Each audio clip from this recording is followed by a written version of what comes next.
The king and the tree goddess. राजा और वृक्ष देवी। एक बार हिमालय की तलहटी में एक राजा रहता था जो अपने लिए एक सबसे सुंदर महल बनाना चाहता था। बिना ज्यादा खर्च और परेशानी के वह इसे राजसी नहीं बना सकता था, इसलिए उसने कुछ अलग बनाने का फैसला किया। पूरे महल को केवल एक स्तंभ द्वारा समर्थित किया जाना था और वह स्तंभ राज्य के सबसे ऊंचे पेड़ से बनाया जाना था। हिमालय में कई ऊंचे पेड़ हैं, स्प्रूस और पाइन, ओक और देवदार, और सबसे ऊंचे और मजबूत देवदार हैं जिनका नाम ही देवदार है, जिसका अर्थ है ईश्वर का वृक्ष। राजा ने अपने प्रधानमंत्री के लिए भेजा और कहा, दूर और निकट के जंगल में पुरुषों को भेजें और उन्हें कहें कि वे काट लें और इस शहर में बिना देर किए सबसे बड़ा देवदार ले आएं। लेकिन देवदार एक पवित्र पेड़ है, उसकी बेटी ने विरोध किया। इसका उपयोग केवल मंदिरों के निर्माण के लिए किया जाता है। मेरे पास एक होने के कारण हैं, राजा ने कहा। मेरा महल किसी भी मंदिर जितना शानदार होगा। प्रधानमंत्री ने 30 आदमी भेजे, लेकिन वे जल्द ही यह कहते हुए लौट आए कि यद्यपि राज्य में कई महान देवदार थे, वे उन्हें ले नहीं जा सकते थे और न ही खींच सकते थे, जंगल और शहर के बीच बड़ी दूरी के कारण।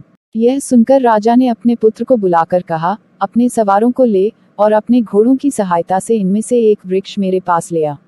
राजकुमार अपने घुड़सवारों के साथ बाहर चला गया, लेकिन कुछ दिनों के बाद यह कहते हुए लौट आया, कोई भी घोड़ा ऐसे पेड़ को 1 इंच भी नहीं हिला सकता। हमने बैलों की भी कोशिश की, लेकिन कोई सफलता नहीं मिली।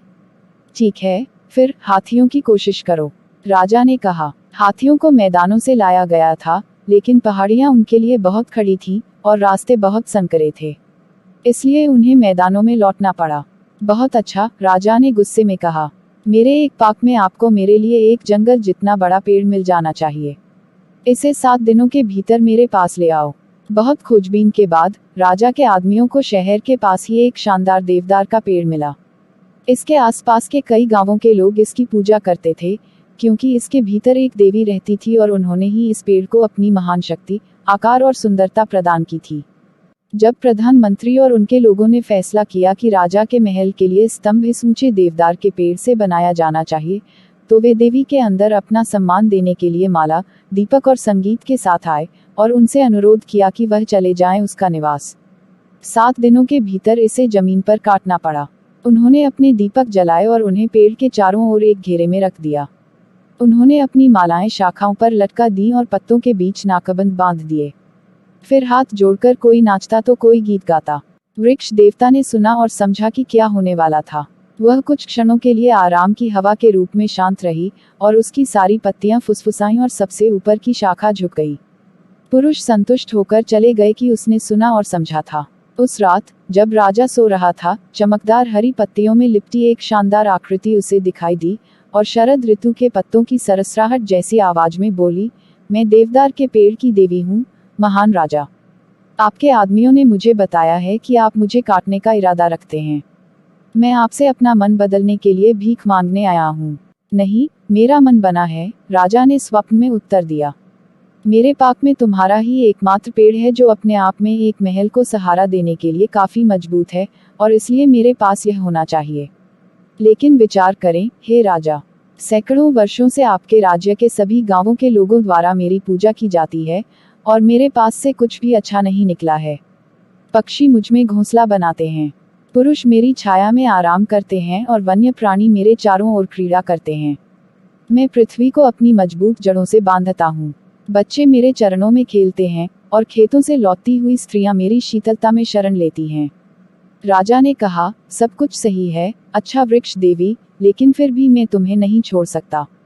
मेरा मन बना हुआ है और उसे हिलाया नहीं जा सकता। वृक्ष देवता बड़े डैक के स्वर में बोली। फिर, पराक्रमी राजा, मुझे एक अंतिम अनुरोध प्रदान करें। कृपया मुझे 3 भागों में काट दें। पहले मेरा सिर, लहराती हरियाली के मुकुट के साथ। इसके बाद मेरा मध्य, अपनी 100 मजबूत भुजाओं और हाथों के साथ।